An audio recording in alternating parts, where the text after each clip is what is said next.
It's not easy butchering people. It's hard work.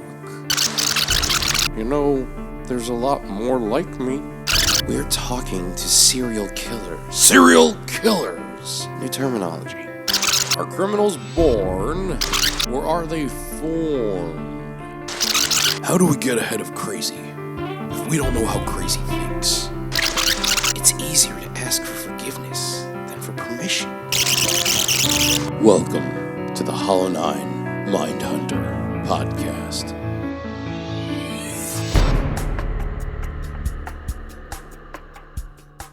Okay, we are very, very near to the end of our journey here as the Hollow9ine Network Behavioral Sciences Division Investigative Team. I am the director of the team, David Klone, and joining me tonight is my partner in anti-crime, Mr. T.W. Brown, author of the Dead series and one of the major voices on Tangent City.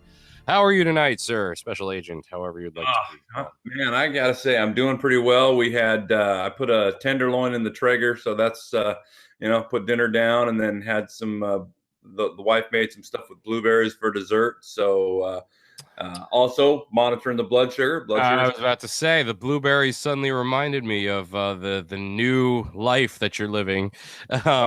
Hopefully everything's going well with the constant getting used to that. I was grocery shopping the other night, and usually at the one grocery store where I go to, they have every couple weeks it changes what charity they have. Like right at the counter, they have those things that you could tear off and just do like a $1 or a $3 or a $5 donation.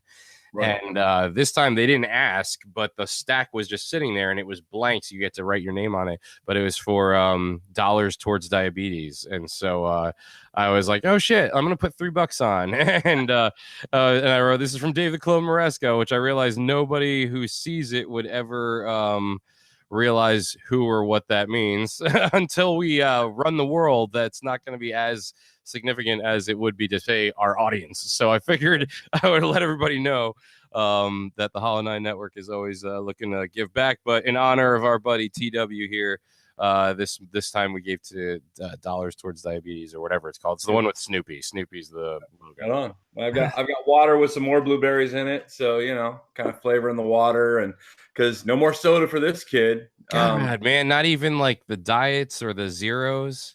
You can, but one of the things that I read is that it really sort of keeps that desire for sweets sort of percolating. Gotcha. And right now, I'm just trying to cut that down. So, but went out and started my 5K training today. So I was back out there pounding roads, just like back when I was training for Spartans, but doing it a lot more easy now. I mean, I'm not hitting it the way I did when I was Spartan training. This is a whole different thing. So yeah, man. I visited the bees that are going to be sending some Hollow9ine honey. So had the bee inspection today. So that was cool. Sweet. Keeping the planet populated pollen-wise. Yep. Love it. And I guess I'll have to send some of these Hollow9ine hats and T-shirts back your way as a thank you for the honey, and so that you could kind of wear something to protect your head while you're out there as well. He and I we both have the Mr. Clean thing going on. And I remember the first time I actually shaved my head, I had the barber do it. Because, I needed to ease into this. I know everyone who's came from Mindhunter is like, is this how fucking serial killer? This is what happens. You start talking about this shit and you wind up in some kind of spiral that ends with, I need to take a human life. But I remember the first thing they said is, all right, now be careful, man. This is the first time this part of your scalp is going to be exposed to the sun all the time. You got to make sure you put sunscreen on. It's something I don't do, I realize. It's like I totally forget about that on the constant. So I'm going to have to get better about it. We shall see. I don't want to have to start donating to skin cancer in your name. So Mindhunter becomes like a big disease talk show. we're a sick ward now, each of us with our various plagues and diseases. That's hilarious. Oh man. Yeah, so I guess now that we got the check-ins and checkups and we're all still here and we're all still doing all right enough to catch up with our detectives on the Netflix original show Mindhunter.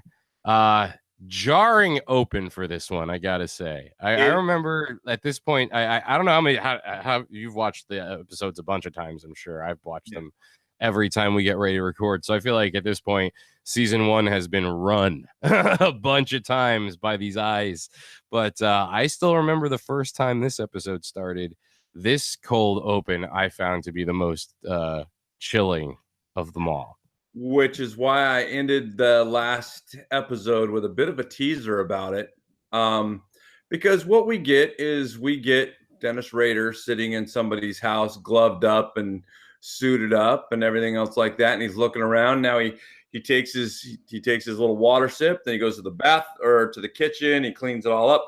He had what was called a right-hand method. So you just start on the right side of the house and you do a complete circuit through the house, making sure you clean everything up, wipe everything down, leaving no trace of your.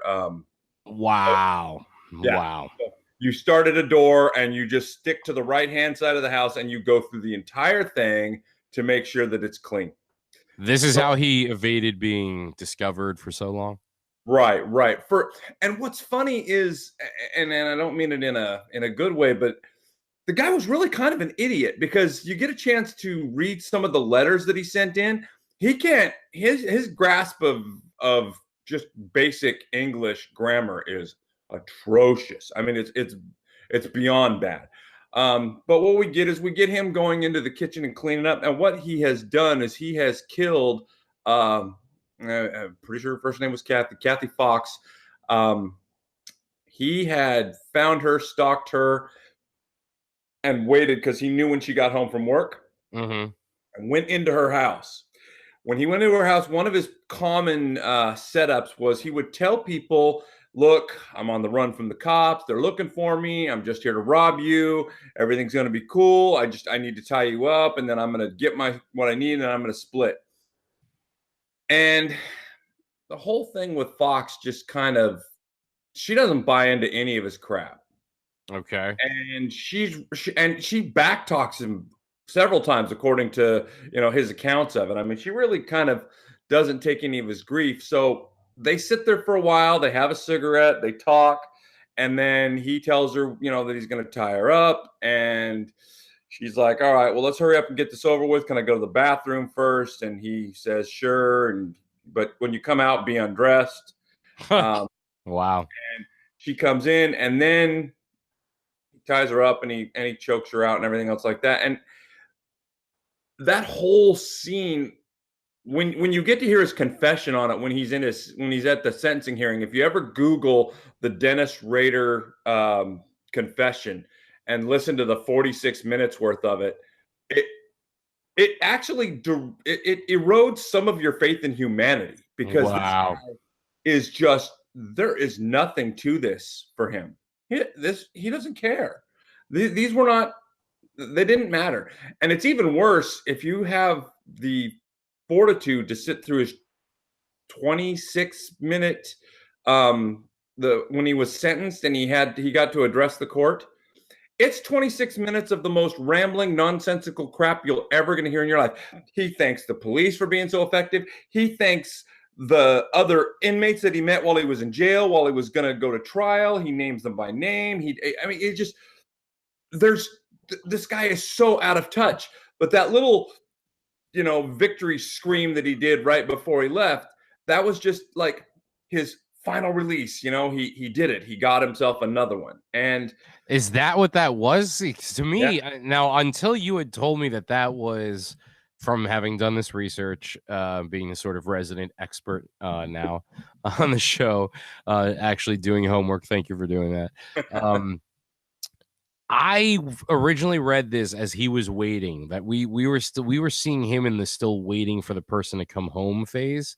And then it's on the second viewing, I started to think maybe the person was still like upstairs somewhere tied up or something. And I thought that I was going to call it a tick, to be honest. I wasn't going to call it a victory cheer or anything. It seemed to me like almost like that last minute struggle with, am I going to do this or am I going to not do this? And then it's like, fuck it, I'm going to do it, and then he like goes and storms off, and I assumed it was to go out and kill the people. If this is Kathy Fox, then this is by now his 6th victim. Wow. Okay. And actually, he had one that survived because he shot one man in the face twice because when he went to get the woman, actually her brother came in with her and he ended up having to go to his gun and he shot the guy in the face twice. And that guy lived? And the guy lives. He gets out and actually gets help.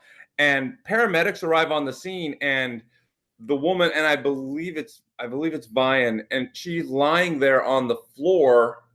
Or no, Vian's the one with the kids. But anyway, she's lying there on the floor begging the paramedics not to let her die, telling them that she can't breathe because she's been so damaged and messed up. And but he was at the sentencing hearing, so he got to be a part of watching Rader go up for 175 years. But if this is Fox, then this was number 6. The other thing is this could be, and I believe her name was Sue. He actually stalks one woman and then she does not come home. Oh, wow. And he sends a letter, this poem to the press, and it's, "Why didn't you come home?" Type. It's this really creepy poem.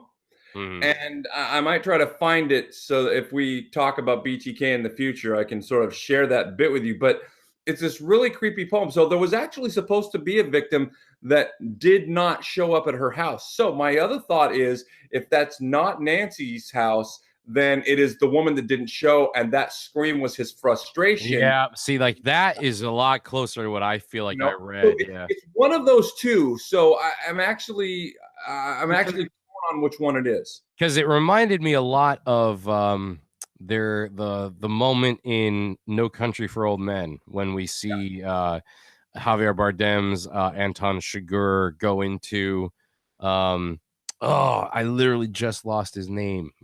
Josh Brolin's character, right? Well, he goes into his trailer and he just kind of like goes and gets the milk out of the fridge and sits on the couch and is waiting for a while. And Llewellyn Moss, Jesus, Llewellyn Moss's trailer, and then later, what's his name, Tommy Lee Jones kind of comes in and does the same thing.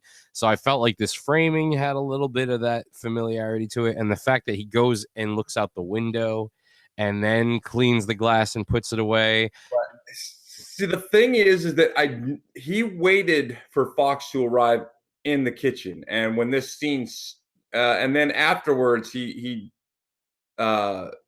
just sort of he was really happy because he had not been rushed and had been able to actually do all the things that he wanted. Because a couple of his victims, quote, get lucky because he ran out of time. He was concerned about one thing or the other and had to hurry up and get out of there. So he didn't kill people quickly. This was like the bind torture kill. It was like there was was it sexual torture? I mean, was he raping people? In fact, the first family he kills, which is the Oteros, when this spree for his begins, he originally had targeted the mother and daughter. And unfortunately, what he does not understand or know is that Joseph Otero Sr. had wrecked his car a couple weeks early. So their schedule that he had stalked and basically memorized was all gone out the window because they only had the one car. So he had to go out, come back. There was all this going on. The older kids leave for school and the younger kids are at home. And so is Joseph and his wife. And Rader gets to the back door. The other thing he doesn't know is that they have a dog. So he wants the dog and anything. But when he goes to the back door, little Joseph Otero Jr. opens the door and Rader basically pushes him in, goes into the house, realizes, well, okay, I'm going to have to deal with this. And then Joseph Otero Sr. comes around and it all goes wrong for Rader from that point forward. So when he gets Otero Sr. wrapped up, he actually puts a bag over his head to suffocate him. And Otero Sr. rips the bag. Oh, shit. Wow. He puts a shirt over his head and then another bag to seal him off. And then the wife, he had strangled her with his hands and hadn't realized how difficult. Now, these are his words. He did not realize how difficult it was to strangle a person to death. So he thought she was dead, let her go. Then he strangles little Josephine, the 11-year-old girl, lets her go, takes the boy into the other room after rebagging Otero Sr., takes the boy, puts a shirt over his head, puts a bag over his head, and then watches him suffocate, sits in a chair and watches him for a while, then goes back and kills the wife, and then takes Josephine downstairs, the 11-year-old girl, and he actually binds her up, strings her up from a pipe, and hangs her, and then masturbates on her after he's done. Now, wow. If you listen to his recount of that exact crime in his, because he tells you all of this at his sentencing. He's asked to recount his crimes at his sentencing, and listening to him talk about this, it's just, it actually made one of my daughters was here listening to it because we were talking about it, so I played it for her, and it made her cry. It was so upsetting for her to listen to a person talk like that with no emotion and no remorse. You know? Well, just the fact that it confirms that there are people like this out there, that there are these people who have zero connection to the human race. I mean, that is where I, not to make light of this, but this is kind of where my mind, I guess, is so easily finding it easy to accept the idea behind some of these sort of conspiracy theories that, like, some people out here are not human beings, man. It has to be. Like that is a reptilian gone wild, or like somebody whose last control that was installed like failed. Because the fact that it's, when you hear somebody talk about, like, even the way you were describing it, I'm like, I don't know if I have the stomach to go listen to this, but it strikes me in a little bit more of a way of kind of the way Holden looks at these things on the show. And I think that's supposed to be the biggest parallel we're all supposed to take, especially in the next episode, but for sure in this one too. Actually, there's a scene in this one that I think is cool but scary at the same time. But it's the idea about the spec scene, aren't we? Well, no. That's the spec scene is, I mean, everybody's favorite scene. But later, when he and Tench are in Georgia, and the local Georgia PD is like watching them, and they're kind of like Holden's staring forward. Tench looks at him every once in a while, but he tends to look forward while he's smoking his cigarette as well.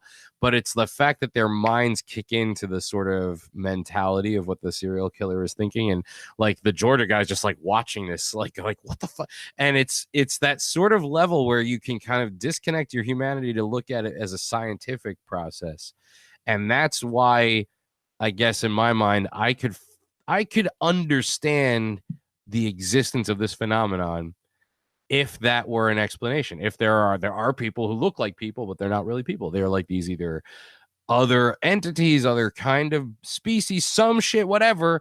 But if they're a whole different type of organism, and they just like lost track of their what are the rules of humans, mode for a few minutes, that makes a lot more sense. But that then they would do things like, I sat there and watched him suffocate just to observe what that phenomenon is like. And so now I have that in my recorded knowledge, and I can recall what it's like to see somebody going through that, what I feel while I'm watching them, and I'm sure whatever he hears to indicate what the experience is like for them. Well, and that's the thing is listening to this and realize that this little snippet that we get at the start of the episode is basically teasing us about the longest running, if you don't want to count Jack the Ripper, who was never caught, the longest running serial killer, and did not evade capture. Now, he doesn't ring up the death count that some of the more infamous ones like Bundy and Gacy do. But the other thing is, and what people might not really hold on to unless you start looking into this, is we're talking about Park City and Wichita, Kansas. Okay, these are very small towns. Yeah. Now, when this happened, it terrorized the entire city because they made it public on the news and in the paper that his method was he would cut your phone line from outside the house. And so people were actually calling their homes before they would go home from work to see if their phone was working. Oh, wow. Go to their house and look to see if their phone line was cut before they would enter their house. I mean, and this was a regular occurrence for many of the citizens of this area for years because of the fear. And people being people, they would get phone calls from, people they didn't know, and they would say, I'm BGK and I'm coming for you. Kind of like, the Scream thing. Yeah. This was the scariest thing going in that community. And it affected the whole town. Yeah. Altered lives. I mean, there are a group of children whose mother is killed by BTK, and they're basically concealed or confined to a bathroom, and he throws some toys in there for them to keep themselves quiet, and kills their mother and leaves. And these kids had to grow up with that. And the little boy that opened the door, of course, he becomes he gets strung out on drugs. He's in and out of jail for the rest of his life. I mean, these are lives ruined. Yeah. Things that we don't think about. And we get this little snippet. And that is, if you start looking into this stuff, and then we get to the show and they go and they see Spec and everything else like that, seeing what these guys are doing and what they're trying to take off the street, if it causes a couple of people, because I can't be the only person that got interested enough to start looking this stuff up and maybe find out what the deal was. And if it makes people more aware of what's out there, I mean, a show like this is actually almost, I don't want to really ruin the word educational, but there's a real educational value to this program. Yeah. Because you're getting a chance to see how these guys did what they did, and it's a very scaled down version. What happens in Georgia, listening to that chapter in his book is riveting, absolutely riveting, which has got me so excited for next year when they're going to do the Atlanta child murders, and the way he went about the process to catch this guy who racks up an enormous death count but only gets tried for a few of the people that he actually kills. So I'm looking forward to seeing it, because you're going to see a frustration level if they hold true to the story that I've listened to, because they're still not being taken seriously. Right. Well, I mean, there's a lot that happens in this episode that brings all, I think there's a certain level of with the show, and it all really kicks in once we meet Ed Kemper in episode like 2 or 3, and then it carries through the rest. We even get a new case after Spec. It's almost like this episode was jam packed because we have so much happen in it between. And then the fact that, we've spent so much time already just now talking about BTK, and he's just these quick little snippets at the beginning, but each thing that they show us tends to somehow connect maybe to, I guess maybe I'm lying if I feel like I've noticed this every episode, but definitely for sure this one. And some of the things that we're talking about with the BTK connect to the sort of hook about the new case that they get in this. The idea that a lot of these serial killers, which is also the first episode where we hear that term sort of codified, right? There were a couple of lines of dialogue in this episode that were both big in the trailer and lines I was considering using for our intro for this show, that for our podcast. There was trying to pick which lines to do for that was not as easy as I thought it was going to be, because even the serial killers one, I wanted to at least maintain some of the air of mystery that the show has when it starts. I don't want to basically say the punchline of the joke in the intro for our podcast. You know what I mean? So that's kind of how I look at stuff like that. But the one about if you want truffles, you got to get in the dirt with the pigs. That was a big one in the trailer for the entire season when the season hadn't started yet. And I really wanted to say it in the open, but I felt like it didn't connect as well. But the sort of infight that begins in this episode for the team dynamic. Yeah. But you know what? I think you would have had a good leg to stand on about in the dirt with the pig, because that whole Spec thing, you had two agents that were going at that very differently. Yeah. That goes to the conversation on the airplane where, the suggestion is made, maybe you lose the first 3 minutes of that tape.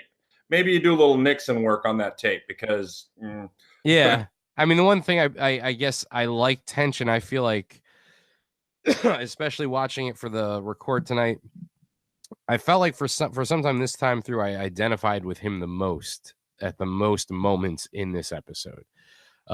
Especially, I don't know. I mean, I kind of feel like, I think when we're watching the show, we're all supposed to feel at times that we want to be more like Holden, and I think we all have at least some of the interest in this subject matter to make us all a little bit like Holden.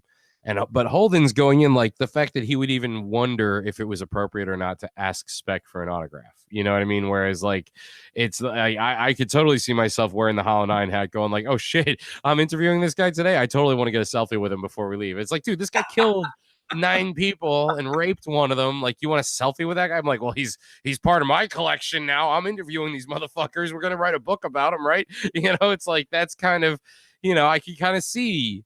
But I could also see Tench going, dude, shut up. I don't even want to hear you ask. I have to admit to a little bit of that when I met Bobby Beausoleil, one of the members of the Manson family, when I was doing time. And at first I was like, I'm sitting here with a piece of history, a piece of cultural history, you know. But the thing is it only took about 20 minutes of hanging with him to he just became Bobby, and he was teaching me how to play guitar, you know. And so that's. Yeah, but I mean, somebody like you know, like Speck or Kemper, you know, you almost want a piece of that to hold on to know that it was real. Yeah, I mean, so, you know, one of the things, especially in particular with Speck, I felt like when this show, you know, at first when this show started, I think I've mentioned this on the podcast a couple times.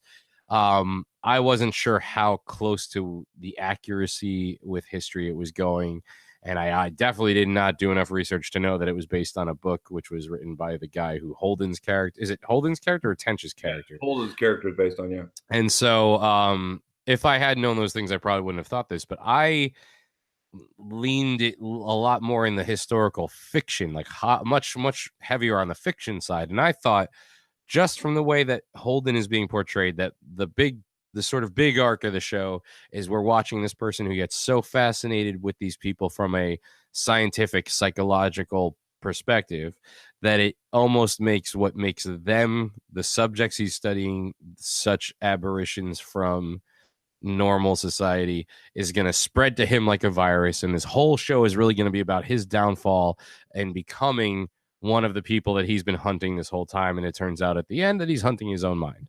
Fincher, I'm hoping that's kind of where it was going, Fincher.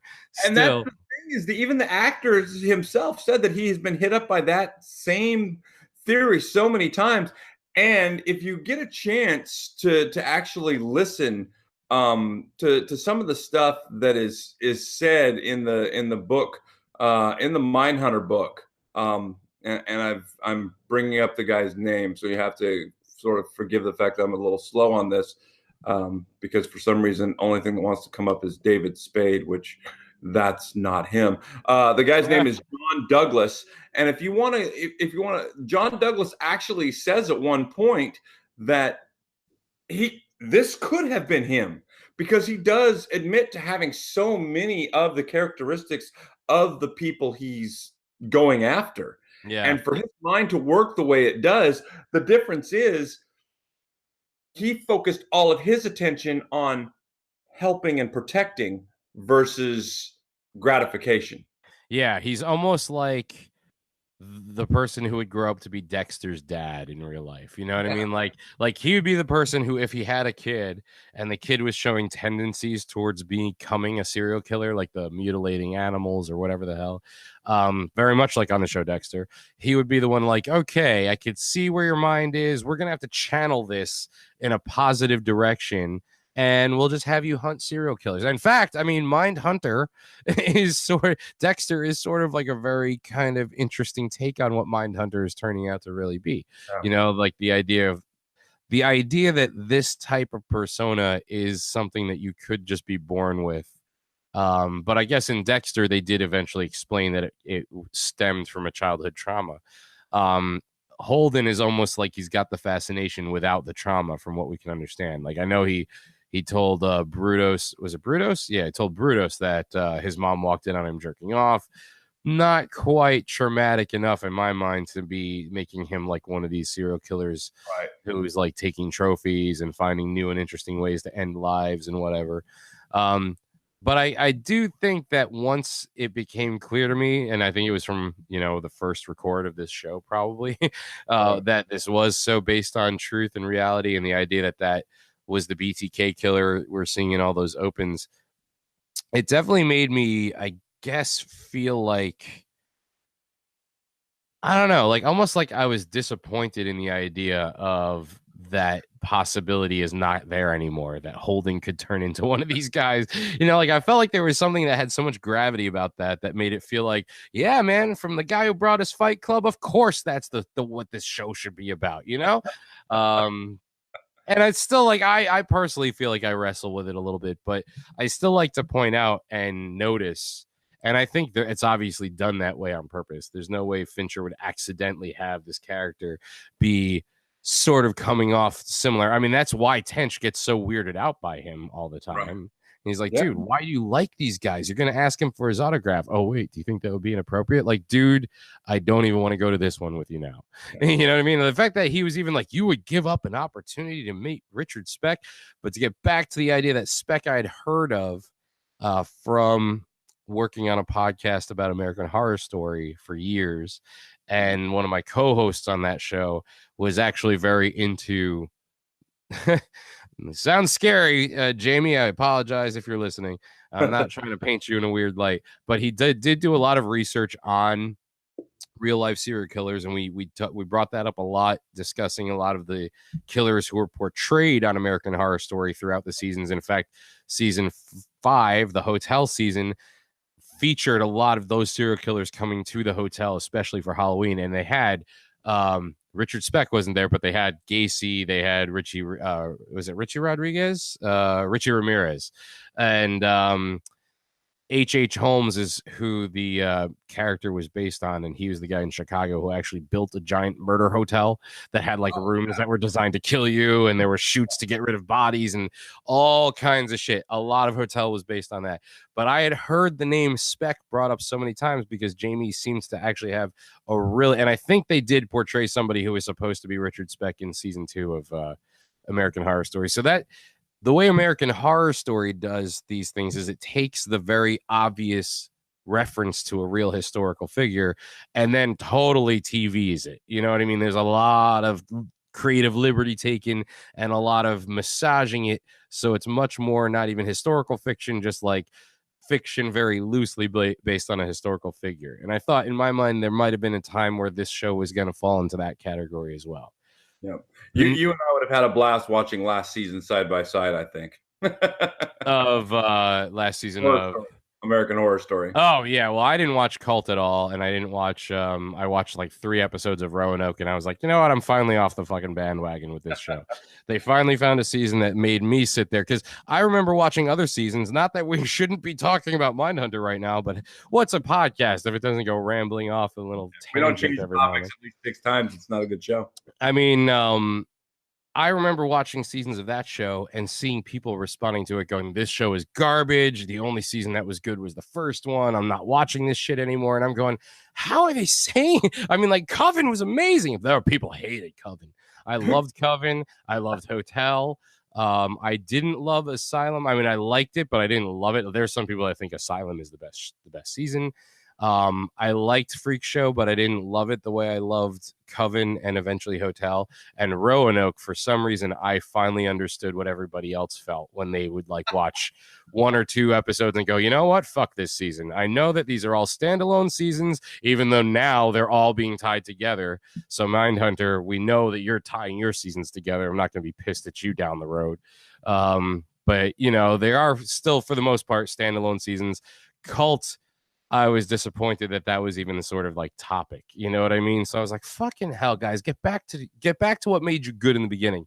And at least this next season coming up is called Apocalypse, but it's the crossover between Coven and Murder House. So they're going back to the stronger seasons and bringing that shit forward. We're going to finally see what happens with the demon baby, the rubber man baby that conceived the baby in the house and all that shit. So that's cool. I'm really glad about that.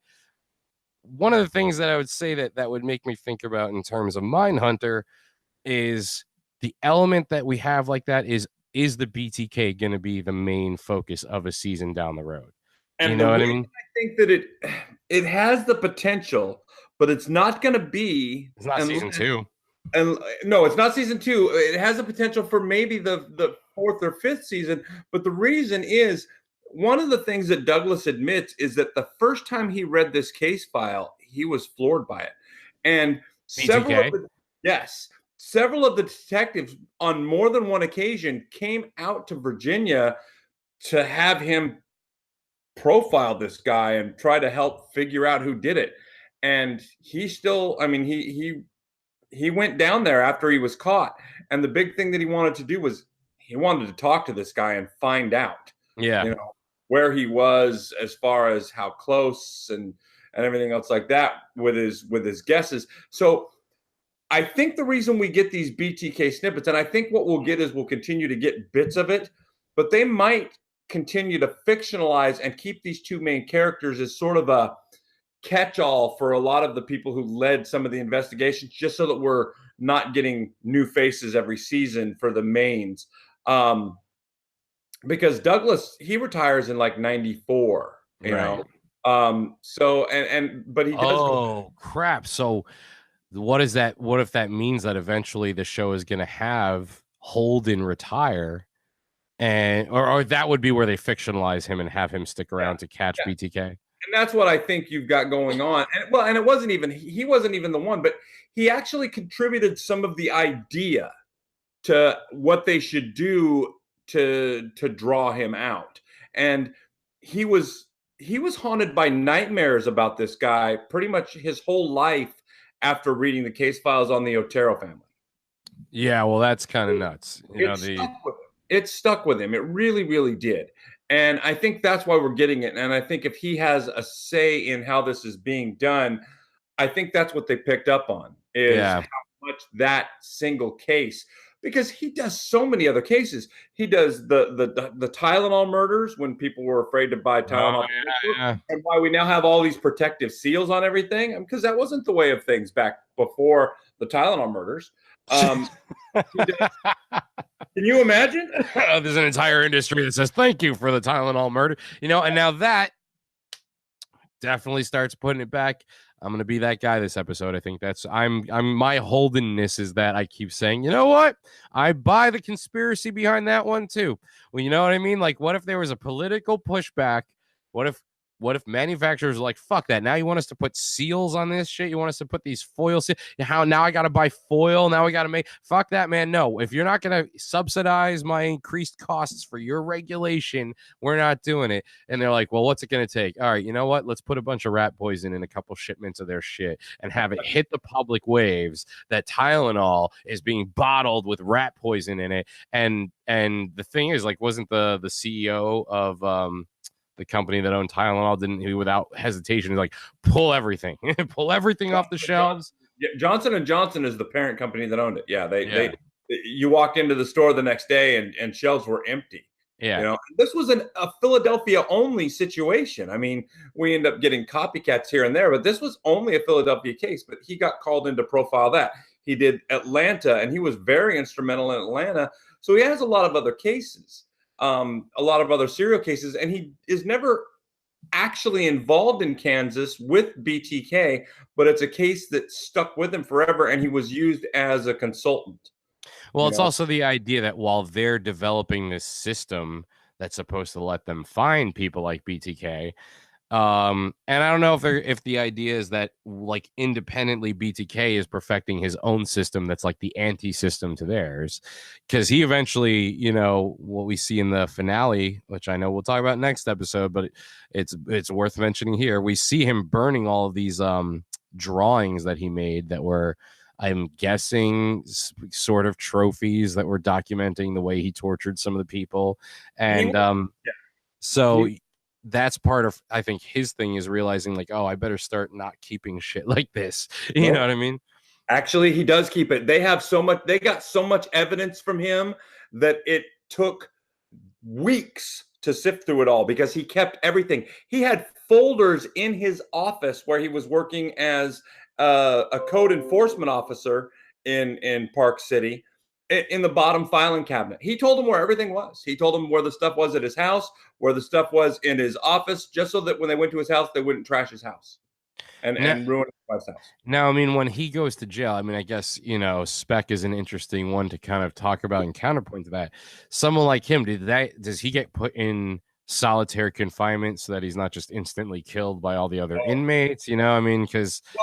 he's got a couple of strikes against him. For one, his notoriety makes him an instant target. I mean, we saw that with Dahmer. But the other thing is he had child victims. Oh yeah, yeah. That does not bullseye. That is Yeah, a bullseye. So he killed children. yeah. That's you don't walk the yard. He's in 23-hour lockdown. He gets an hour of outside time a day that he can voluntarily take, which apparently he has so far never taken. Because what it is there are cages, Yeah. and they walk him out and they put him in a cage, but they bring out other guys at the same time. So if he went out there, he'd have to listen to all those other guys in that area talking bad to him, and he doesn't want that. So he doesn't ever go outside. He stays in his cell 24/7. So it's funny because the spec thing brings that up, the idea of even them going to visit some of these guys is problematic because it immediately puts them in snitch territory. Like, just you were talking to Suits, you must have been snitching about something, and snitches get stitches and whatever. You don't talk to cops, you don't talk to guards. That's the way of it. I mean, granted, there's casual banter that takes place, but you don't go someplace alone away from Gen Pop and kick it with the Fed. I mean, that's you're a dead man walking with that. But now, like with Kemper, it doesn't seem like it's even a consideration. Like, is it just because he's towering over everybody? Like, like no, because big targets like that are our favorite targets, because you knock that target off, and I mean, that's a number for you. But the thing is notice that when he was brought in, it was in a place completely separated from the rest, that nobody saw them come in. Inmates didn't see him come in, and he could have been taken to medical. He could have been taken to a counselor. He could have been taken to any number of possible, locations. The fact that he's going to talk to feds doesn't have to be general population knowledge. Meanwhile, the deputy warden at Joliet decided to parade them right in, and we even find out later that Spec got jumped because of it. Well, and they tossed his cell, so they rile up the whole, they get the whole group sort of on that tier, sort of amped, and they stir up all the emotions. That's a calculated move, and guards know how to stir things up just as well as anybody else. Wow. So, they stirred that up. That was an intentional thing. Get your hands off my shit, you goddamn Peckerwood. I loved the guy playing Richard Speck. One of the things they've done so well with the show is having the performances by the people portraying the serial killers really be stand out, and the fact that Tench was trying to be by the book, and that it's not until Holden drops down into the dirt to get the truffles and actually drops the C-bomb, and it's and like I kind of identified with Holden in that idea that like that becomes such a central focus towards the end, the latter third or latter half of the episode. But it is like even the music in the scene changes when he does that, because that means he's just unlocked the vault, and now we're gonna get all this serial killer knowledge is just gonna come flowing out. And then I mean, like the charisma of Spec is amazing. His character, you want to hear him keep talking, and you almost like you're kind of almost like, come on, just a little further, as he's starting to become kind of more normal when he's talking about things. That line was meant to soften him up, to get him to I'm gonna crawl down here with you, man. I get it. I'm just like you, dude, just because I'm wearing a suit, And again, that's where how is he not supposed to think? How are we not, as the audience, supposed to at least have that inkling? Like, Holden is way too close to these guys. You know what I mean? Like, wait, can I see your tattoo? Like, what are you, a fucking groupie? You're gonna ask to suck his dick in a minute? Like, what is this? You know what I mean? And that's like, what the hell do you want, little boy? You want to come over here? You're gonna have to lift roll up my sleeve. Yeah. You want to pet my bird too? Kind of the famous signature identifier for this guy, and it's just that whole sequence. It. The thing with the bird and everything else like that, I mean, you really get an idea. And I was sort of on the other side of the fence for that one. I was like, you know what? You're not going to get anything solid off of this guy. His pathology is not going to let him talk. And maybe that's just because as soon as the character was being portrayed, I ate dinner with dudes like that. So I know that guy. Yeah. And you're not going to get anything from him. And I know you're not going to get anything from him. And I understand that he's trying to get, you know, he's trying to find out as much as possible. But this is one of those cases where maybe, you know what, we can take a pass on this. Yeah, you're kind of doing this more because you want to do it than you actually think you're going to get anything out of it. Manson ends up becoming the same thing for them because they eventually do interview Manson, and he talks about it in the book. And he says Manson's the worst interview he ever had. He said the guy's a lunatic and he's full of himself. And yeah, but well, if you've ever seen any footage of his parole hearings where it's like, you know, you're just like, Jesus, dude, you know, yeah, well, I mean, I think there are times that, at least lately, in the most recent iteration of our existence here, and especially in the U.S., but I think in general, like, there are so many stressors in life, just inherent in the fact that everything's so complex and interconnected. I've definitely feel like I've had moments where I felt like, God damn it, like my mind is all over the place. If I tried to put a full sentence together right now, it would sound ridiculous. But because we've got these guys, there's a new like layer of my thinking will be like, oh my God, you don't want people to think you're anywhere near like these guys, man. You can't let anybody ever see or hear this. But you know, like the moments when you're alone and you're like so confused that you get frustrated enough to do that little like thing that BTK did at the beginning, and you're like, fuck, man, I got something in common with these guys. God damn it, I am not Holden. I mean, there's no excuse for Holden. He's supposed to be exposed to them. He's supposed to get into their mindset. Like me, I'm just like average Joe. And I think it's the there's a great line from the show Lost, which I think in season 1, even if you go rewatch it, it still feels like, oh, this is going to be the best show ever created for TV. Where Locke says, like, you know, crazy people don't think they're going crazy. They think they're getting saner. So if you even think the thought to yourself, like, fuck, I'm going crazy, that's like your emergency last way. Like, that's your totem from Inception. That's your way of knowing that you're still on the okay side of crazy. Because once you've gone past where, like, you're somebody like a BTK who's sitting around with all the shit in their car to like bind, torture, and kill, and just going around and not feeling anything about that, not feeling weird. That's when it's too far. That's when you think, oh, I'm super sane. I see more than anybody else.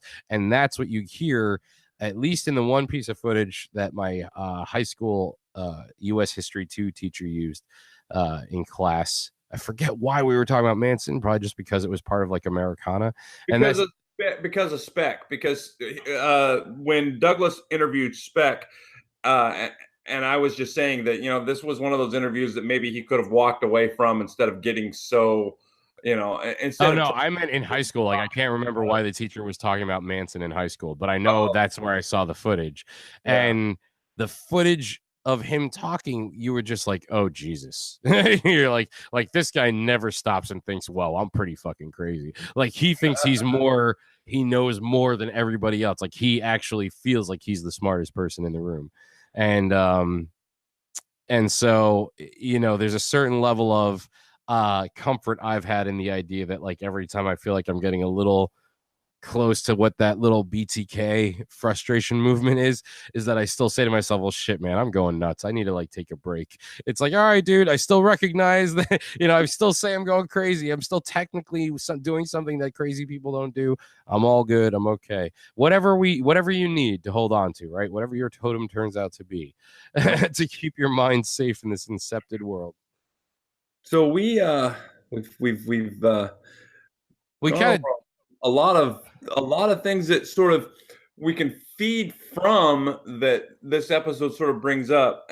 But what I wanted to move towards is the cover-up arc of this story with Speck. Well, there's the bridge that comes between these two things is Debbie coming back, and while Debbie and Holden are having one of their first like nights back together, Mrs. Wade, what is it, shows up the principal's wife.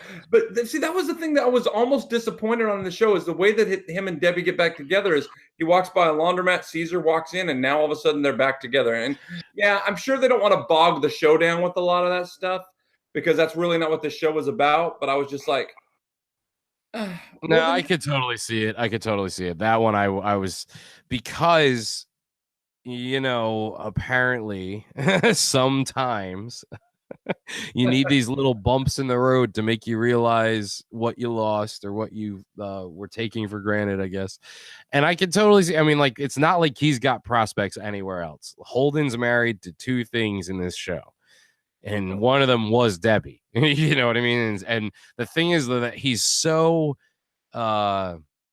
methodical with his principles that when he walked into that party and saw Debbie way too close to Patrick, it was easy for him to just turn and walk out. But it was also childish because he not only turned and walked out, but then he ran to make sure he was at the bottom of the steps by the time she got to the top of them, which I felt like the first part of the move seems so badass and ballsy, and then the second part of him running away, I'm like, well, now you look like a little fucking kid, dude. Like, and so I kind of feel like it would make sense for that to wear off, and especially the first time he just happens to run into her. I mean, that wasn't like, he's not like BTK yet. He's not plotting routes from his grocery store to make sure it coincides with where she does her laundry.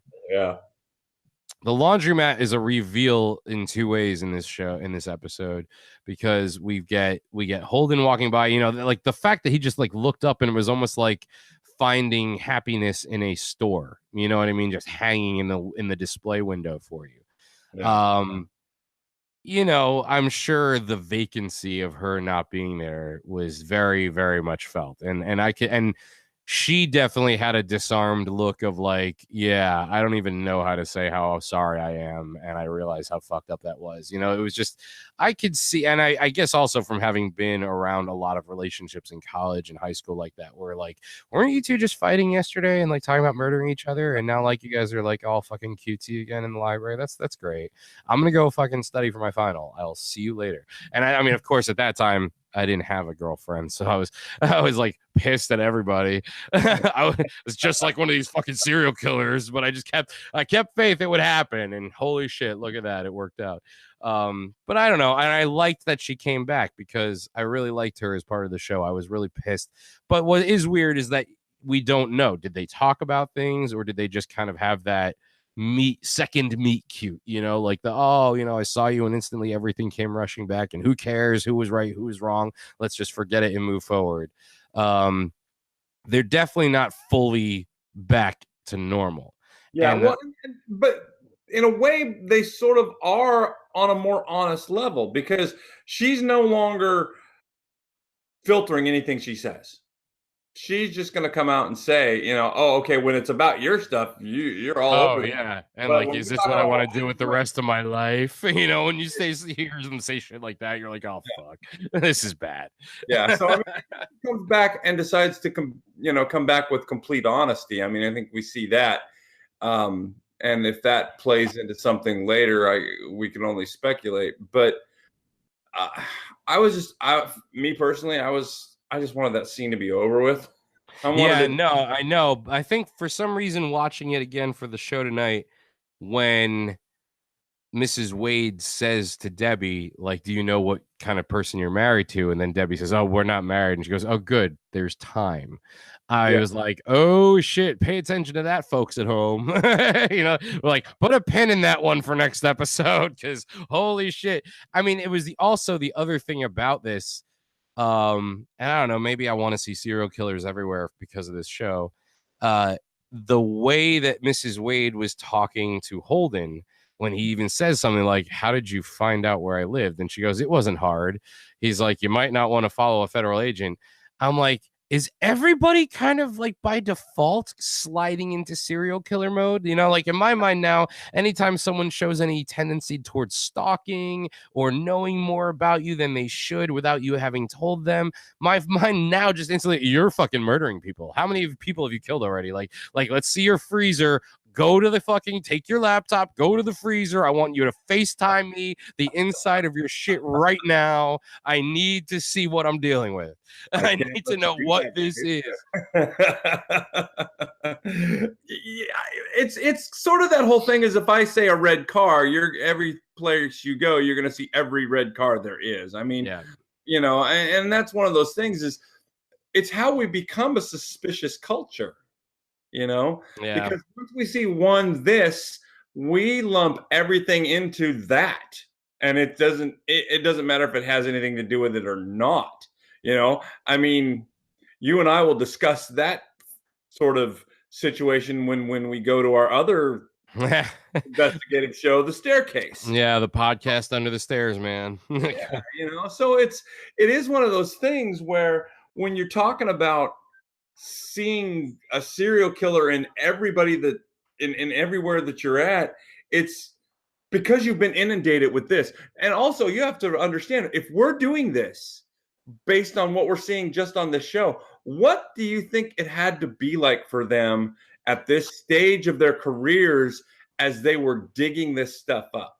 Oh my, well, that's the thing, and I you put all that together in the context of this moment. You've got Debbie and Holden are finally having dinner together in his place, which is a lot more in the streamlined, organized, disciplined atmosphere. And then you have this person come in, and even the way she looks at the situation, she's holding Holden responsible. It's very, very interesting that we've got a lot of this shit going on in reality now too. It's like you care less about the fact that there was a crime. You care more about the fact that your person who you think was good, except for this one little weird fucking thing they did, should have been left alone. You're mad at the person for pointing it out, then more mad at them than you are at the situation that your person was creating. Like the fact that she was holding on to that he didn't do anything wrong. We said it last episode, and I feel like he was being very cautious and trying to tread lightly with how he dealt with her. But he was just like, you know what? He was given several opportunities to stop doing the thing that he was doing that people didn't like. I don't give a shit if you think it was wrong, if he thinks it was wrong. I don't care. Did his job matter enough to him to fucking stop tickling fucking kids' feet? No, it didn't. Now, all of a sudden, now that he can't get a job, tell him to work at a gas station. Tell him to go work at a lumber yard. Tell him to work somewhere where there are no kids, that you don't need a college degree to get started in. Because guess what, man? The fact that tickling kids' feet was that important to him alone is enough. Yeah. Yeah. And that was the thing. I mean, and this episode, they sort of, that's where that ties in to that whole scene when they're talking to the director, because they get a little cocky. We're seeing our stuff work now. Yeah. This real world stuff starting to work. We've got proof. I've got evidence that my idea works. Yeah. Well, the Atlanta case kind of comes in at the exact perfect time for that, because here we are again, they've already, it worked before, but it didn't completely go the full distance because of that case where the DA took the easy route and prosecuted the older brother. Yeah. Or prosecuted the brother with less mental faculties, gave the older brother parole, like basically a bunch of crap, like where it's like shit, it's like we got 80% there. Yeah. This one, they have the chance for it to be a full, and you even see in the intake. And that's what sucks, is like it's separated. Like while they're down in Atlanta doing that, you got Wendy Carr up in DC. One immediately, like I don't like the dynamic between her and Daniels, because it's too she's just going to toe the company line no matter what, or I think I suddenly got a more self-serving feeling about her this episode in particular than I had before. Her university side really showed in this episode. Yeah, the interdepartmental politics and bullshit and backstabbing. Because I mean, I'm trying to. Should we jump to we'll jump to that, because then we can go back to Atlanta and then come back to this at the end. Then Spec is what really brings it all back, right? Because he decides to file a complaint after getting jumped after they leave. And because he used the term, he said that he names Holden directly and says that he fucked with his mind. I guess that by getting him to talk, you know what I mean? It's sort of like, I don't even know, how does he define what having his mind fucked with is. But it's also like, I understand Holden's frustration. He's like, you're getting pissed about how I talked to a serial killer. You know what I mean? The guy who admitted to raping people and murdered like 9 people, like I'm supposed, it's like, I could kind of feel like him feeling a little like the warden, going like, who the fuck cares about this guy? Like, this guy already cashed the check of people giving a shit about him for the rest of eternity. All right, like that's how that goes. He's about results, and he's getting results, and and this is the problem when you have someone who is ahead of their time. Yeah. If you're ahead of your time, everybody else is trying to figure out what the hell you're doing because it does not make sense. Okay, and if you're one of those guys that's behind the time, you're looking at these other people going, I don't understand. I mean, case in point, our interaction is almost a perfect case in point, because this is you have taken on a branch of media that I can't fathom. I mean, you have gone in with Hollow9ine and created something out of literally nothing. I mean, this is you've thrown something on the air, and I sit there and I look at what's going on, and shows like what we're doing here with Mindhunter and the stairs and the Tangent City and everything else like that, and it's like I can't catch up to that, and I have to write books. But that's where the director is he's not able to catch up with these guys. Yeah. I don't think Carr is. I don't think Wendy is either. Well, she is, but I think what I felt more this viewing than I don't know why, watching it for this podcast record, I felt like was the one I picked up the most nuance. I felt like this was the first time we saw her being almost jealous protective of it. Like, you can tell at some point there's going to be a butting of heads over whose idea this all was and who should get the credit, because she not only fucks up when she's talking to Daniels, because when he starts to say we've had an issue, there's been a complaint filed with the Office of Professional Conduct, and she goes, is this about Brutos? And he goes, no, it's about Spec. And so then you can see she instantly looks down, because it's like, oh shit, well now I just told him that there was something about Brutos too. So if he thought this was a single incident, now I've just confirmed that it's a multiple incidents, and now we're already getting into, if there's one more, it goes beyond coincidence, it goes into happenstance. Once is happenstance, twice is coincidence, third time is intentional. That's the beauty of police work. When you realize that what they do is sort of a learned art form, he threw out a generalization and managed to fish in a little more than just the fish they were looking for, which it also shows that she's in over her head as far as the departmental, the structure, how the bureaucracy of the Federal Bureau of Investigation works. And when I guess she listens to the tape when they get the complaint, she tells them, and she kind of notices when Holden tells Smith not to bring the tape, just to bring the transcript. So while they're up meeting with the Office of Professional Conduct, she listens to the tape and then must run and get Daniels, because when they come back, Daniels is listening to the tape too. And her face, like the I smell shit face, the super bitchy.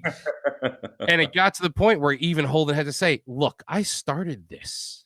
Okay. You know what I mean? And she didn't say anything back, but you could tell, because she even said, like, she's like, we're making progress because of all the conclusions we're drawing after, not these gems that you think you're getting.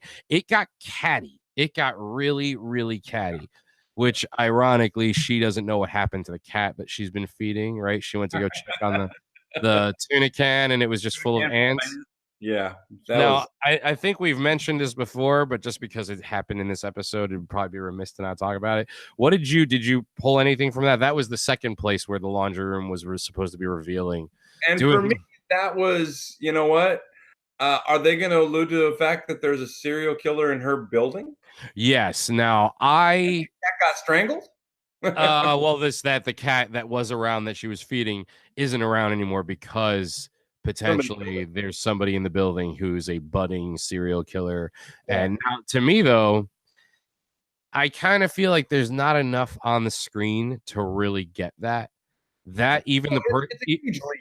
It's definitely a huge leap. Yeah, even the article I read it in, the person writing the article was like, I don't even know if I buy this, but that was what Fincher said is supposed to be represented by the cat, the whole situation with the cat. And watching that, by the time you get to this point in the series, this is the whole thing of now you're seeing serial killers everywhere. Right. The And cat could have been hit by a car, man. or it could have just gone further along on whatever its stray journey is. I mean, cats just go fucking like Or return to its owner. there's like a million things it could be. What I took it to be was to show that she can't control things the way she thinks she can. You know, like in her mind, her taking on that role of providing the can of tuna for that fish, for that cat. She's done this a couple times. She has now made this sort of part of like her extracurricular routine, and that's her trying to coax this thing. I think her plan eventually was to bring it in and keep it as a pet. That's now that could be a leap for me, but I feel like that leap is a lot closer to what we're presented with as reality than, oh my God, there was a cat, which we haven't even seen on screen yet, that she was leaving food for, that all of a sudden tonight didn't come back for the food. How in God's name is that supposed to equate? If you had shown us the BTK strangling a cat in the beginning of the episode, maybe I would think it. You know what I mean? Like, I don't feel like there's enough there. And I felt like reading that in that article showed that even somebody who's a master of craft like David Fincher, someone notorious for doing 50 takes of a single scene and then using like the third take in the film, you know what I mean? It's surprising to me. I wonder if there's a deleted scene somewhere that we're not going to see until maybe this gets released on Blu-ray or something. I don't know. And yet he got us to talk about it for how long? Yeah. Now the thing is, though, if he had never said that in that article and we hadn't spoken about it before, I don't know that it would have been necessarily any of our first guesses, right? You know, and I think that's my big thing with it. I think I have to go back and listen to our episode 1 because I do think that it was after the first one, but it was definitely earlier. Yeah, we talked about this earlier on. So those of you who listened and follow the podcast, we've had this discussion about the cat and the cat not showing up. And that I think is before you got your hands on that article. We can't be the only ones. And that is the beauty of this little thing we have going on is these are the conversations you're having at the water cooler about the show. Yeah. Yeah, the water cooler is the entire world now. Yeah. the water cooler is digitally connected to the entire world. Welcome to the global water cooler. There's your next show.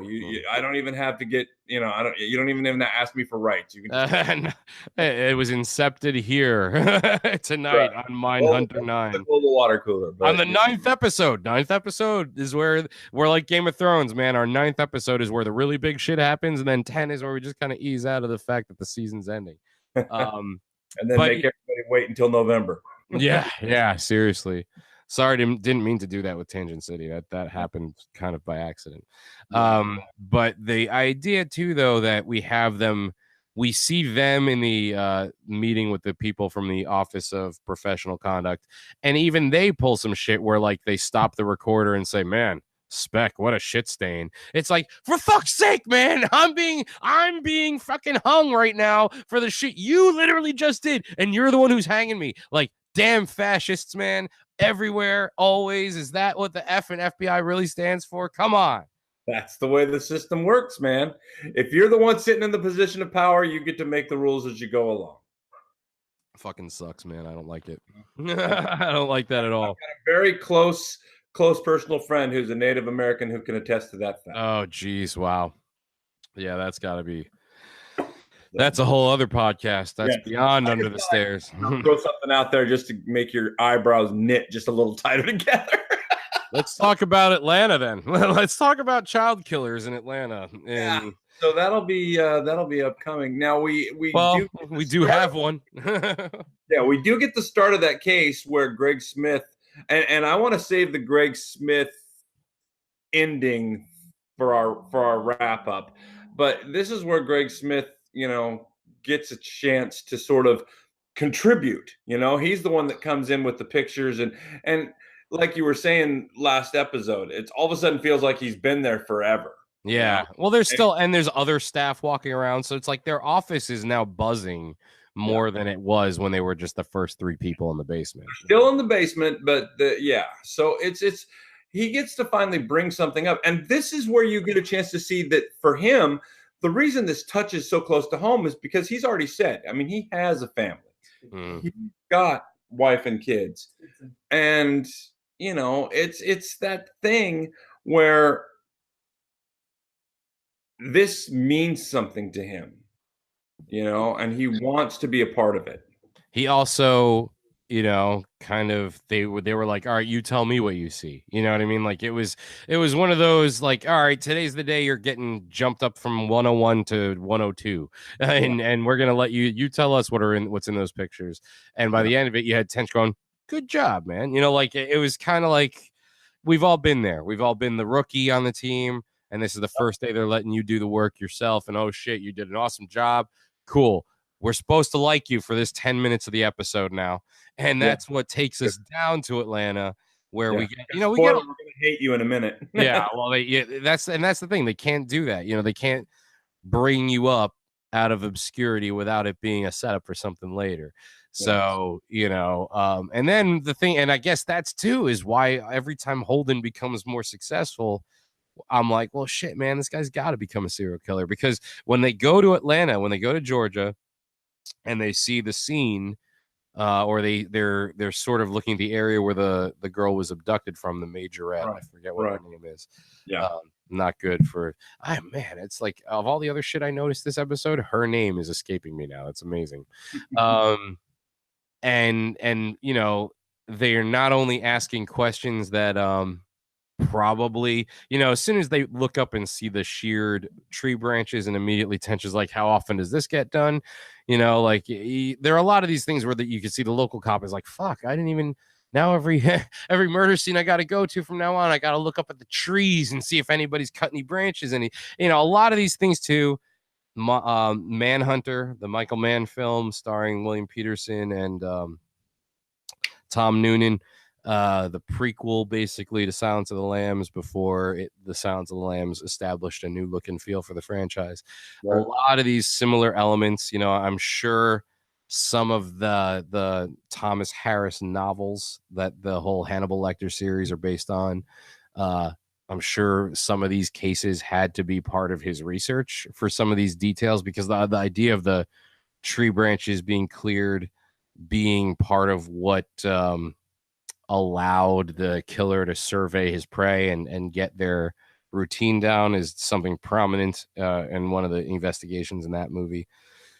And we have a suspect. We don't meet the suspect this episode, but they do this really cool mind meld thing, which I mentioned at the beginning of the podcast, where as they suddenly, like, just from being on boots on the ground where the girl was kidnapped, they have all these questions that lead that local officer to making 2 phone calls that then net them immediately a suspect. And as soon as that happens, they go into this next mode of questioning but not questioning, sort of telepathy almost. And I think we catch a glint in the local cop's eye going, what the fuck am I looking at here? You know what I mean? Like these guys are talking like serial killers now, And that is another example of just being so far ahead of the game. I mean,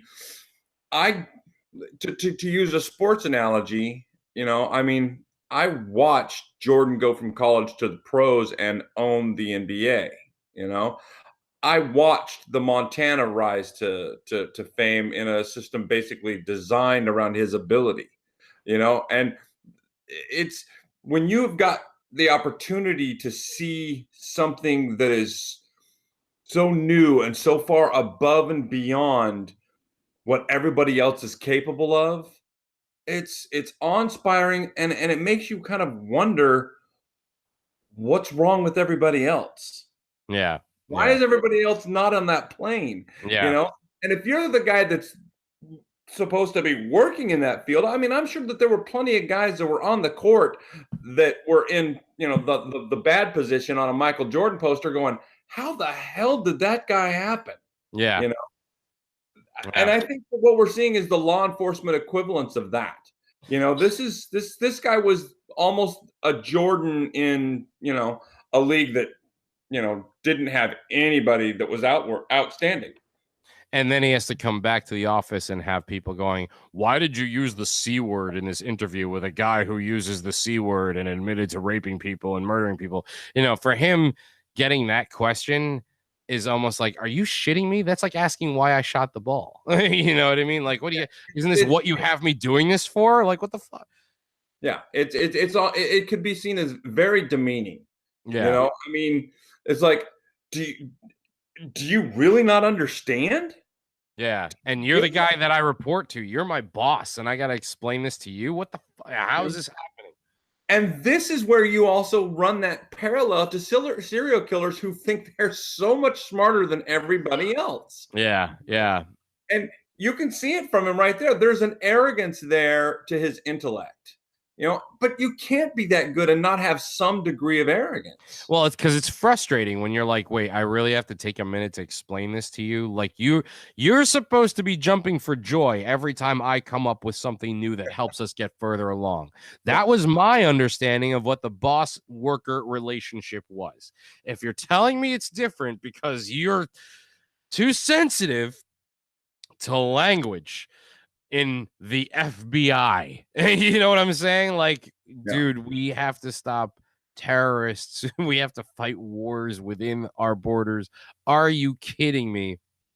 It is very surprising, but at the same time, their behavioral science, you know, like they carry guns, but we don't see them going on raids. You know what I mean? Like they're kind of more of the academic, administrative side of law enforcement. So if anything, I would see them like voodoo and witchcraft.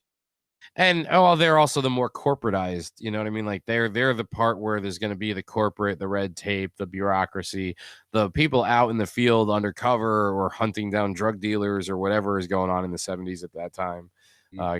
Because I'm feeling a lot of our crimes that we have now weren't so big back then, other than murder, other than serial. Religious cults were big. I mean, those were true. So those were really sort of the rage. So do we talk about Greg Smith now? Are we ready? I mean, that's kind of where we are, because even with all the good, you know, the house of cards crumbles from within. Yeah, and bastard. Here is the rub: the tape that doesn't exist, the redacted thing. This would be the equivalent of finding the missing Nixon tape. Yeah. For them. And granted, on a much smaller level, but still, this is those 3 minutes right now are kind of what's saving their ass from being dragged down the hall and, you know, censored or written up or basically disbanded. And what does Greg Smith do? And this is what kills me: is after him bringing the Georgia murder to their, you know, to the office and getting support on it, we get a closing sequence of him pulling out the spec tape and dropping it in an envelope and mailing it to the Department of Oversight. And it's one of those things too, where you're like, you know, I guess we saw a little hint of it when he sided with the principal when they were talking about, you know, Piggy Goes to the Market or whatever the hell, where he agreed, and later on Holden said to him, don't take sides against us ever. Like, don't ever identify with them. Like, you know, very Godfather sounding there. Don't ever take sides against the family. But it was the idea of like, you're not supposed to team up with them against us. Like, we are here to make them nervous. We're here to get them to admit things. So we already had that sort of level of, we're like, all right, this guy doesn't quite have the stomach for doing everything that needs to be done. I feel like we got the same thing from Wendy Carr too, though, in this episode, because like she's the one who felt the need to run and tell. Like, ultimately, they got away with it. Not that this is even something I feel like they should have had to get away with. You know what I mean? And Holden feels the same way. Like, it is fucking ridiculous that we're even having to talk about this. But they did get away with it. Those guys bought the excuse. They told them that they reused the tapes and they already taped that one over, but all we have is a transcript. And they said, all right, don't do that anymore. Fine. But for this to now suddenly, and she even said, it's not too late. We can still give it to them. And he's like, no, because as soon as we do that, now you guys have lied. Like, you get that? Like, right now it worked. He goes, I'm not happy about it. This is the first time in my professional career I felt like this, and I resent it. And I definitely, you can't believe. Well, I've been on the receiving end of that particular comment once with someone who was just like, they didn't go that level, but they flat out said like, well, all right, fine, I guess I'm just gonna have to just gonna have to accept this and hope nothing ever comes of it. But I gotta tell you, I'm not happy about it, and I'm not comfortable with it. And I'm like, thanks, dude. Well, the rest of the real world thanks you, because we realize it's not such a big deal, you know. And some of these things, I think that's just how the adult world works, guys. Is that every once in a while, if the system is stacked and you got through, and that's going to be the end of it, fine. You know what I mean? This is one of those things, not like BTK leaving 6 kids in a bathroom who now have to grow up with the trauma of going out and discovering their mom's body. This is like 3 minutes of tape that don't really change the outcome, because what Spec is complaining about is bullshit anyway. But the fact that then this goody two shoes, all because also the Daniels used the word cover up. If he hadn't used the word cover up, I think Greg Smith might have been a little bit more at ease, but his first, I can't be part of a cover up. Well, asshole, you already lied to them, so you are part of the cover up. Like, again, though, you got away with it. Just let it fucking go. And that's the problem, and that's that's the difference between Smith's way of betraying them and Carr's. He's part of them. He is FBI. She's still just an administrator from a school. She's still just an academic. For him to do what he did is so much more egregious, because, you know, I mean, as much as we don't want to, you know, admit that the blue line is there, that it is very, very present, and it's a real thing. Yeah. It's not just that branch of anything. It's that way across the board. You know, in any faction. I mean, it was that way with inmates. You know, inmates rat on inmates. I mean, it's just, you know, if you've got a friend, you don't it's just that there's nothing to be gained from this. You know, his personal comfort is the only thing. And in fact, what pisses me off the most, I love that Tench just came out of his office and he's like, for God's sake, just burn the fucking tape. That way it's done. It's over. Yeah. There's no way they'll ever find out, because the tape doesn't exist anymore. And to me, when you're in a situation like this, where there's a group of people and a decision is made, and that decision hinges on one of those people following through on something that we could tell they're already reluctant to do that shit right now in front of all of us. I want to see the tape in this garbage can. I want to see a match go in, and I want to watch it burn for at least 10 minutes. And then I want to pour water on it. I want to pick that shit up, and I want to shred it. And then we put it back in the can and set it on fire again. That is what we're going to do before any of us leave this room. Otherwise, guns are out and we're reservoir dogging right now. You know what I mean? Like, I mean, because that's the thing. It's like, all right, well, this dude already sweat through his shirt getting away with it. Travolta and let you be Samuel L. Jackson from Pulp Fiction. So I think so. I get gunned down in a bathroom at some point. Yay! While I'm taking a shit, reading a book. That's a great way to go out, I guess. Yeah. So no, wait. It was after he came out. It was when the Pop-Tarts went out of the toaster. There you go. Pop-Tarts. But yeah, that to me was a good wrap to that episode. Yeah. It really sends something home to let you, for me anyway, see that their struggle is really just starting, because even people in their own ranks are just gonna screw them because they don't get what's going on, and they're so scared about themselves than pushing forward this new agenda that is trying to be created. And it's not even an agenda. That's the other thing. It's just like, hey, we figured some shit out. We know stuff we didn't know before. Yeah. How is that an agenda? But like, again, it's the fact that it serves nothing but this guy's own ego, that he could say he stopped a cover up. It's like, dude, pick your fucking battles, man. He can keep his Boy Scout medals and you know. Yeah, you may have kids, but you're still a fucking virgin, bro. Like, seriously. This harkens to how recent the whole Nixon thing is in history at that point in time. Yeah. Well, I mean, whistleblowers these days are risking getting in just as much trouble, or you know what I mean, even getting flat out outed as secret agents or killed or whatever. There's a lot in play.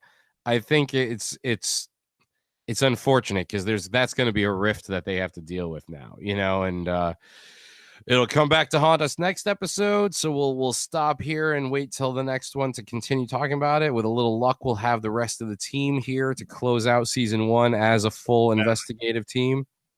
But we will see what happens when the week goes by and we get here to Saturday night. For anybody who tuned in live, seeing that there is 0 viewers, I know there are none of you, but for anybody who happens to be listening to this in the future, we're kind of pretending that we actually did some live radio tonight. But anyway, thank you for checking us out if you checked us out late or if you're checking us out on the recording after the fact. But at this point, I think it's pretty safe to say, you guys know, Saturday nights, 11:30 p.m. Eastern, is when we kind of get on the horn and start talking about Mindhunter. So feel free to look out for that secret link on the Hollow9ine Facebook page when we're ready to go and jump in the chat and chat with us. We have 1 episode left of season 1 before we have to wait a few months for Netflix to bless us with an entire new cadre of episodes, at which time turn up in 1 weekend.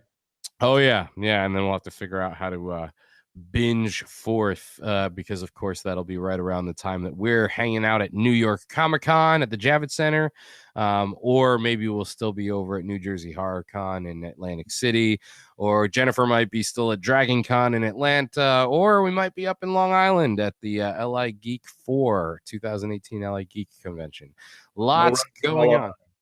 I'm sorry. Well, I keep talking over you again, man. I'm sorry. That was probably. I'm just saying, no rush for Hollow9ine, man. No rush, no rest, no rest ever. Plus, we got a whole slew of stuff still coming out now. We got the Winona Earp podcast, 10 Minutes in Purgatory, is just burning up the airwaves out there. We got a lot of people love that show, so thank you for checking that out. If you're into that show on Sci-Fi, you should check out our podcast run by the awesomes Jennifer 9 and Jennifer Earp. Jennifer Earp is usually here with us, and who will hopefully be back next weekend for the finale. Of course, Tangent City's on its way back. I know we keep saying that, but it's actually happening, so everybody can breathe easy. TW, what do you got going on that we haven't talked about yet that you want to remind everybody about?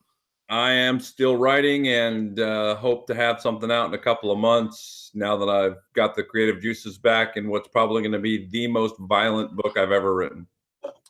Wow. The most violent. And I guess this is how watching Mindhunter and Staircase is manifesting itself on your side of the table. Exactly. I got you. We will probably have to be somehow responsible for the therapy bills down the road, but until then, everybody go check out TW's stuff. You can find them on Amazon, or you could go listen to Tangent City's the first 5 hours and get ready for the next 4 that are coming out soon. And until next time, we will be back here to conclude the first phase of our investigation. So, be well, watch out for stalking killers, and, just check the back seat of the car before you get in. Make sure you're in well-lit areas. Always have your keys out, all that stuff. And we'll be here next week as long as you are. Take care, guys. Until next time.